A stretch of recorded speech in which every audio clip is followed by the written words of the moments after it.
All right, good morning. Heading to the gym. Legs are sore. Yesterday they were sore all day. And from what? From leg day. And so I pushed pretty good yesterday. I know I still got more to push. And I forgot to get myself to, especially on these end of the weeks, is on some of the exercises, push more. Well, let's talk about that. So started off with for squat and increased the weight a good amount, and I was doing my rep range anywhere from what was supposed to be from anywhere from 8 to 12, and I had been doing 12, but one of the things that with that upper end of the range getting more winded, during the exercise, and it's becoming a limiting factor. And so I put the weight up a little bit more and pushed for 10, and I got those for all of it. And the last one is like barely got that last one on the last set. So I was doing 5 sets. So what does that tell me? Well, it was good. I pushed, but I could have done more. How so? Is if I'm able to do, and like on this last week, basically you're going to 0 reps in reserve, where technical failure. And if I was able to do 10 for all 5 sets, and that last one maybe could have got, I don't know. The thing is, I didn't fail, so I don't know. But that tells me the other sets, particularly I made the first couple, I probably could have got more. And it irritates me. Why does it irritate me? It's because I wanted to push myself more. Now, it was hard that first set, but I probably could have squeezed out a few more. But that got to work through that fear of failure. And because when you're in a squat, and it's a different kind of failure than when you're doing bicep curls, right? When you're squat, I got the safety racks on, so I just gotta push through that. The good mornings, I was doing sets of 12, but I think I was pushing myself in there because when I was getting towards the end, I stopped feeling. I think I was losing my form. I got to get better at those anyway a little bit. I'm all right with it. Maybe I put too much weight on, but so those are right. The dumbbell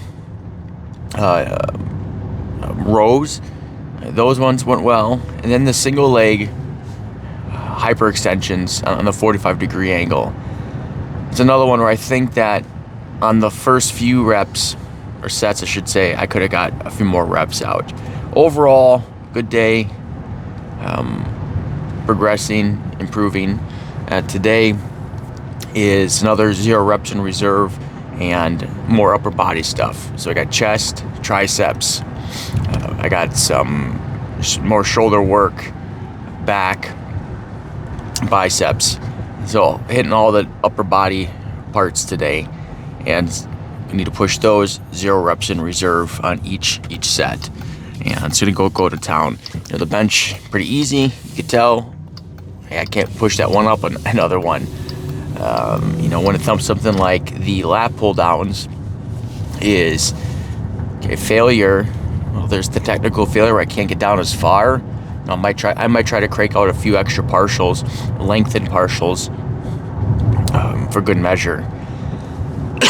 The other ones too, lateral raises, can't get that going up anymore. With the lateral raises is interesting for me. It's like, because you have the increments of 5 pounds in dumbbells, and I could do 20s, but then the jump from 20 to 25 is too much, and they don't have a 22 or 22 and a half at this gym. And so maybe I gotta look. I'm thinking of potentially doing a different gym in the future. Is have a little more options, and not doing everything on the Smith machine. any which way. All right, so let's get into some business talk. We got our event coming up, and we have been doing some training with our loan officers. Been going through some different softwares and things to bring some value. And yesterday I talked about whipped cream value and how you need to also do value that's on scale. And value on scale is where you can provide value to people, real value, not that fake whipped cream value that looks good, tastes good, but there's no substance to it.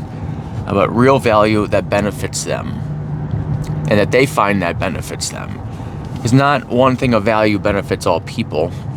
And so what scalable value is where you focus in on something that you can do for lots of people. You can do it well. You can do it with, I would say without a lot of effort, but you're able to do a lot of it well, and it's profitable. Those are things that you could scale. You can't really scale things that are complicated to do. It's different for every person, and might be expensive and difficult in those things that you can't scale. And so you can't be all things to all people. And so really look at your business. What are the things that you're really good at and that benefits people? What's your service and how does it, and what are you really good at that, and what's the benefits? And then you need to position that to your consumer. And how do you do that? Well, we got to ask questions. And in order to pull up pain points that your solution will fix. And one of the ways that you do that is by knowing your clients, knowing their pain points, statistically. And then you can ask questions that can lead them to see if they have that pain point. With us, communication is the number one issue that our referral partners in our industry, realtors, have with loan officers, is lack of communication in some fashion. There's many different ways it could be. Now, if I ask a realtor what's one of the most frustrating things that you have working with loan officers, and if they don't say anything regarding communication, does that mean that it's not an issue? No, that doesn't mean that at all. It might, but I just need to ask some more questions to see if I could pull that out. I might ask a question. Have you ever ran into a situation where you're trying to get a hold of a loan officer with an update and you can't do it? And that can pull those types of things out. And so ask questions that can lead and to get people to see, for you to see if those people have pain points that you can solve on scale. And ideally, a large percentage of your target audience is going to have that. All right, so I'm at the gym. That's all I got for you right now. Talk to you later.